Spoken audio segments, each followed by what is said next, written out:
unintended. Calling is Kupu, doing the impossible, not spawning a juju. From the city you came, belling in Bolo. I'm royalty boy, singers in Golo. No, my best la panja, we gotta push through.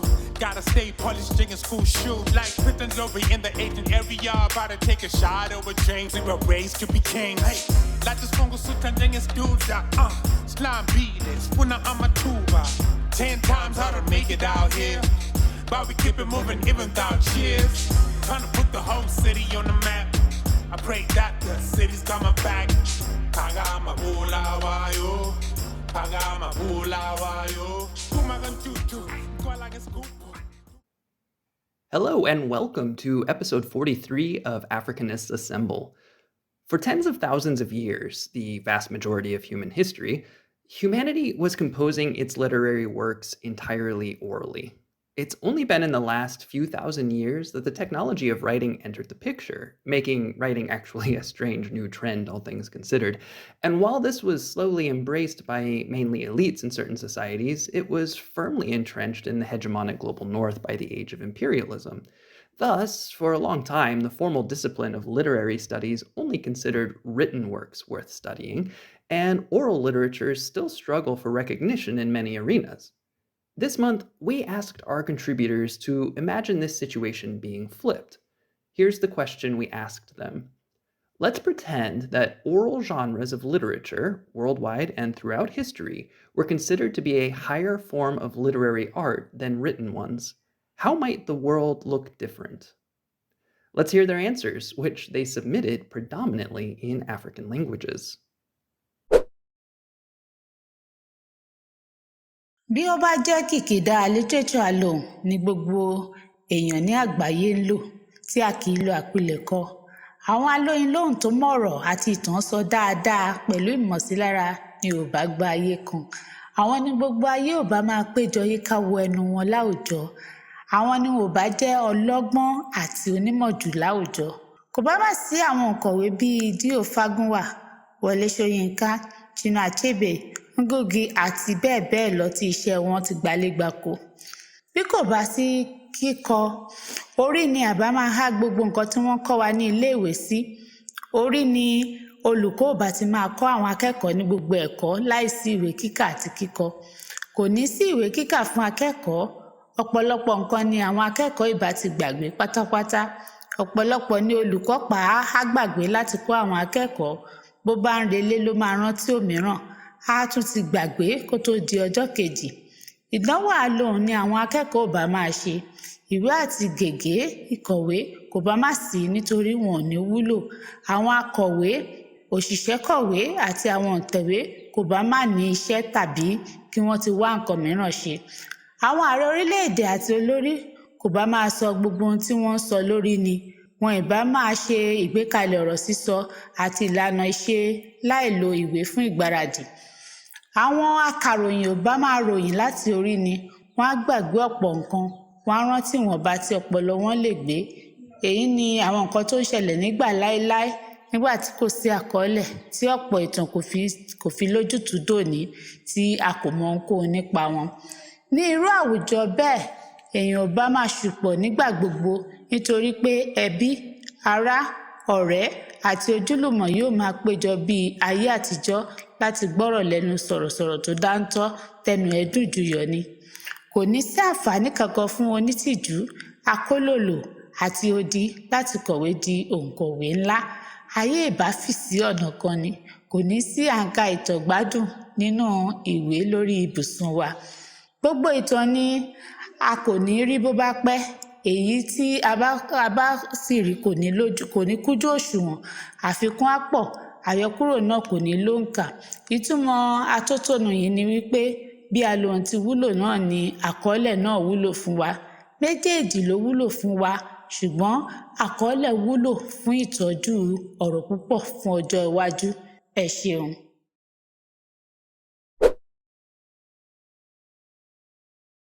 Ukuba uncwadi oluthethwa ngomlomo beluthathelwa phezulu xa luthelekiswa nolo lubhalwayo, ndicinga ukuba ngewumkhulu kakhulu umehluko ehlabathini.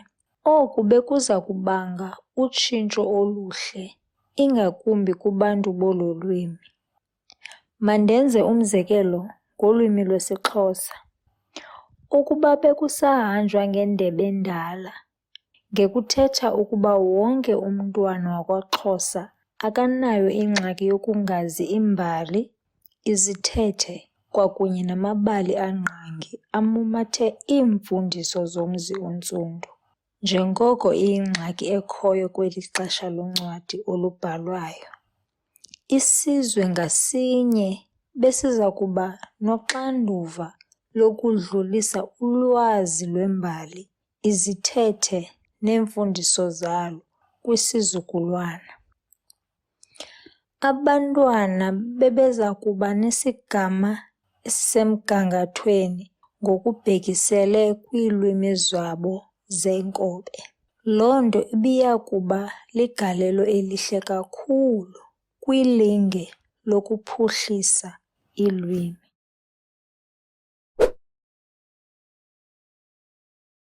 One of the things that has worked for the African orature or oral literature is the fact that every generation re-engineers it. But once it's written texts are fixed. They will be read like that. And performers would have to obey what is written. But in the nature of the oral literature and oral performance and verbal arts of the African culture, what we have is that you take the frame of a story and relate it to the generation in which you are. It allows for creativity. It allows for that re-manipulation, re-engineering, retelling of stories in new ways that in other parts of the world is not allowed. Apart from the fact that we retell the stories, it allows us to also imagine other things. And like you know, African stories particularly do not have an end. It's cyclical. It's not like the Western theory of story, the beginning, the middle, and the end. And you can subvert that. You can disrupt it if you want. But the mere fact that the way our stories are told is such that you can go on and retell it yourself, bring in even new characters or add new characters to it. So that's what I see will be different. The world will be in a way where story listeners become storytellers. Storytellers become story listeners. And it's not just the performer. I know that the problem of authorship and authority and who owns the text is a Western paradigm. For most of the stories we hear, they're community owned. Nobody says this proverb is mine. And for a capitalist system, you need to know who owns what so that you can collect copyright and you can claim it. In this one, it's collectively owned and is treated just like that, that it is owned generally by people.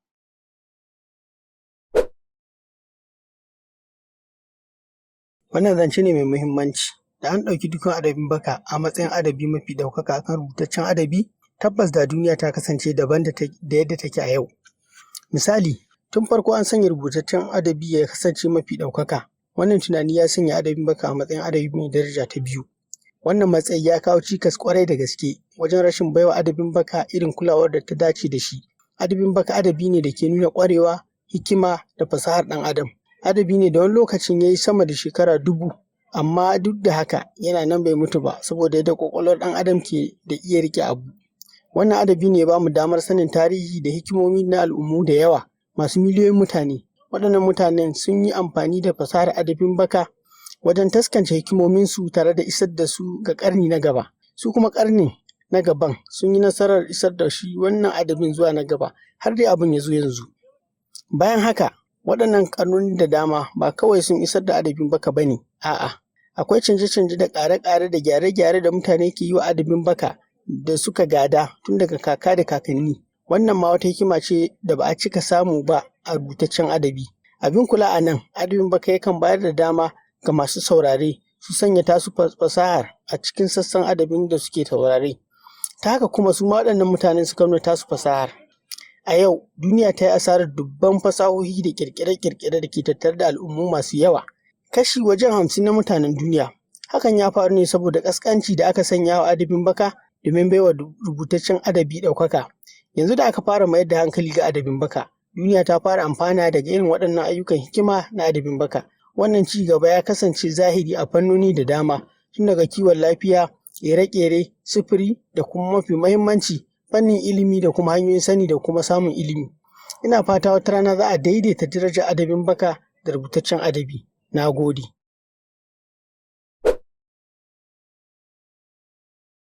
Well, if oral genres of literature had been considered the highest form of literary art worldwide, the world would look very different compared to now. We would likely place much greater emphasis on memory, comprehension, and deep understanding because oral transmission relies on knowing material by heart, not just being able to look things up or copy them. In education setting, this could mean that the student would have been tested not only on what they can write, but on what they can recall, explain, and perform around, ensuring that they truly understand what they have learned. This might create a stronger culture of active learning, where students internalize knowledge rather than passively record it, especially today with advanced technology making it easy to write or reproduce material without deep knowledge. Now we have the copy and pasting or using the AI tools. So an oral-centered culture could push learners to master materials more thoroughly. However, one disadvantage of this imagined world is that oral transmission can be fragile. It depends heavily on memory, which can impact or which can be imperfect, and it's vulnerable to loss if the storyteller or speaker disappears. Thanks.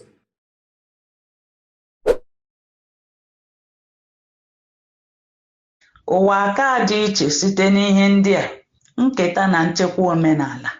Agụmagụ ọnụ maọbụ ọdịnala na-enye aka ichekwa omenala, ọdịnala, ọdịbendị na ewumewu. Onye ọbụla ga-esonye n'ozuzu oke na mwulite ezi agwa na nnyefe n'aka agbụrụ na-abịa ihe nketa anyị. Nkụzi.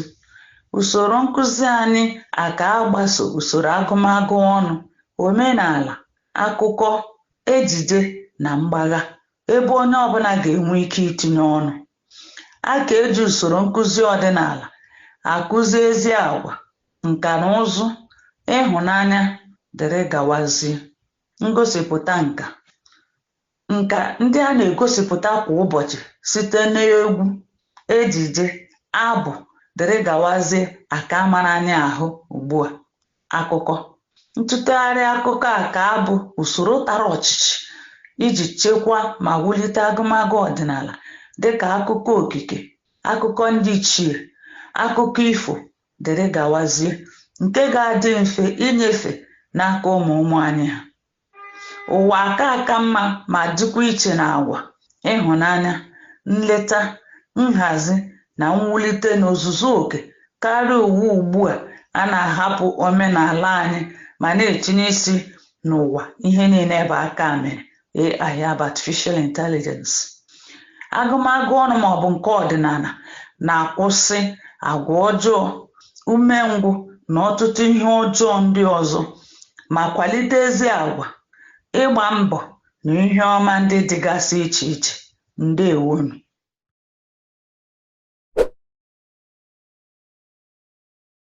The world would have been different in the sense that there will be oral performances here and there, and literature would have been more of oral performing. Would have performed plays, drama, and all that. Every story would have been performed. And I think I would have loved that because it would have staked more. A little fun, a little learning would have been good. And also, would have dealt much with community literature.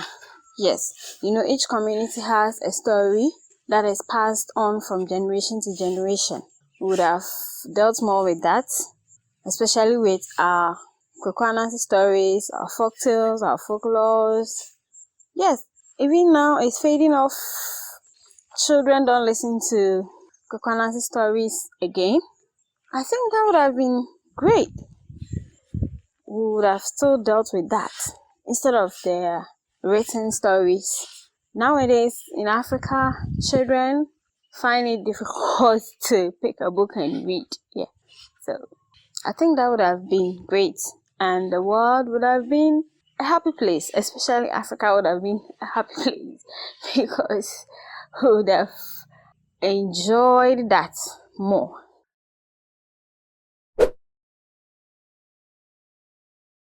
Ninalipenda swali hili na ulimwengu ambao linatualika tuliwazie ni tofauti sana na ulimwengu wetu hivi sasa, kiasi kwamba kwangu kufikiria mabadiliko haya ni changamoto.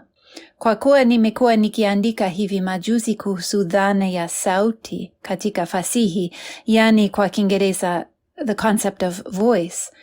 Jambo mojawapo ninalofikiria kwanza ni jinsi dhana hiyo inavyoweza kuwa tofauti kama fasihi simulizi ingekuwa aina ya juu zaidi ya sanaa ya fasihi.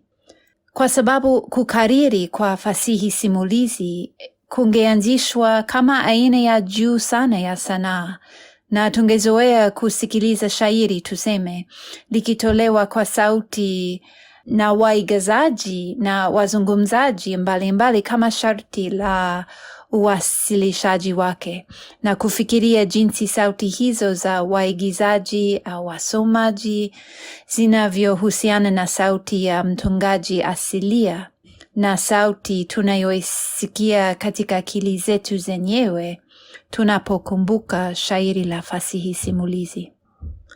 Nadhani kama aina za fasihi simulizi zingeheshimiwa kama aina ya juu zaidi ya sanaa ya fasihi kuliko zilizoandikwa, dhana ya sauti ya fasihi ingeonekana kuwa ya asili zaidi na rahisi kwetu kuelewa. Na nadhani wakati huo huo itakuwa changamani zaidi, yenye kuvutia. Nadhani pia kwamba kitendo cha kusikiliza kingetambuliwa kweli kama kitendo, kama amilifu badala ya kuwa tu tuseme, kama kinachohitaji akili na mawazo. Nadhani kusikiliza kungefahamishwa kwa uzito zaidi kama kitendo cha kufikiria na cha ubunifu. Katika ulimwengu huu nadhani tungekuwa na wasikilizaji wataalam na watu wangekuwa na utaalamu mkubwa zaidi wa kukariri kwa ujumla, na pia kuelewa ubunifu kuwa uwezo wa kuyapanga vipya na kubadilisha taswira, misemo na mafumbo yaliyopo.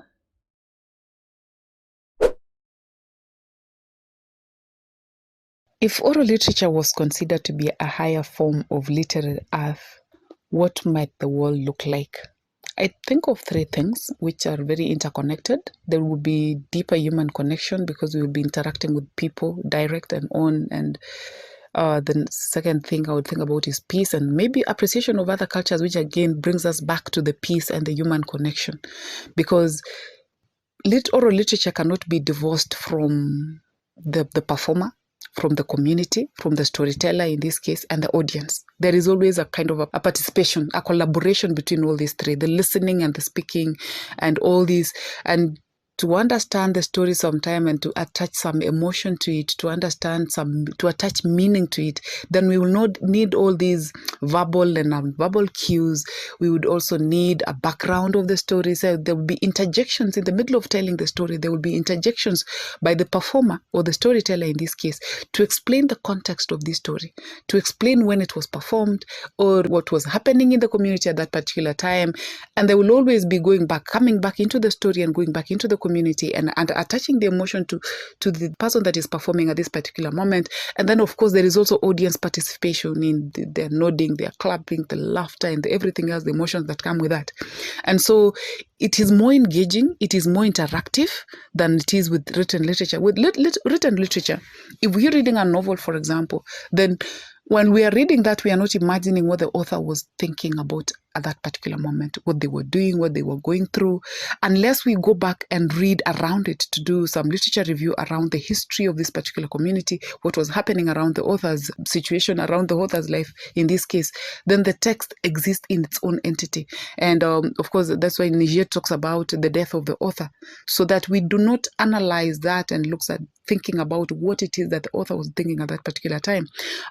We are always told as teachers of literature that sometimes we attach more to the story and we give more meaning to the story than what the author really intended to pass across. And so with that, we are not really engaging. We do not mind so much about what the author, we are looking about what the text can communicate. But with oral literature, it's different, that we have all these things coming together. And so with that, there will be even connection. There is a connection between the performer and the audience, so that when the performer is not doing his job very well, then he loses his audience. And so how much emotion he attaches to telling of this story would actually give more meaning to the story. So I think we would have more deeper human understanding and connection if oral literature was a higher form of art.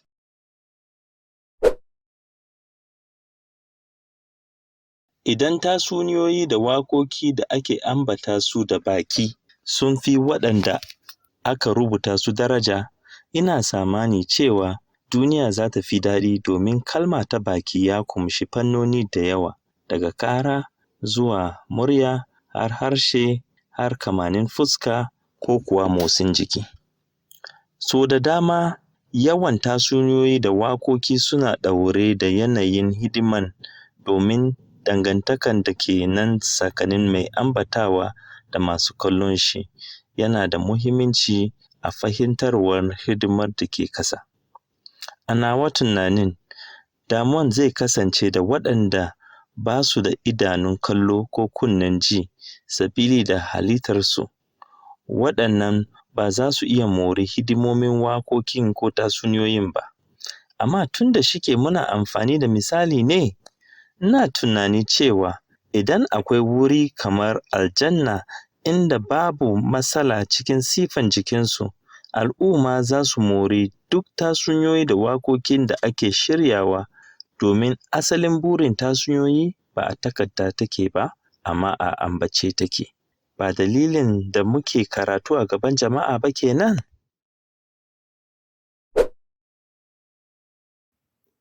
Those were all the answers we received to this question.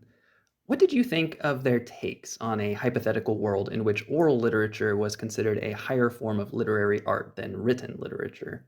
How do you think that world might look? Thank you so much for tuning into this episode of Afrikanists Assemble. We post a new episode each month, so be sure to subscribe to our channel to see what kind of crazy questions we ask our pool of contributors in the realm of African languages and literatures. I'm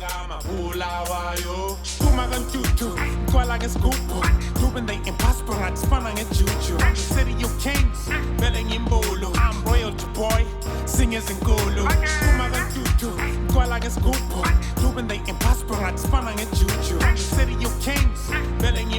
I'm royal boy, singers and golo. From a city with too many unknown superstars, I got this belief that we could go far. I don't wanna complain, I just wanna uplift. Figurely it's catchy for the gear to shift. C'est toi les sous otherwise I will catch it. Gotta stay focused, let God bless it. So we push through it all, even when they say we will fall.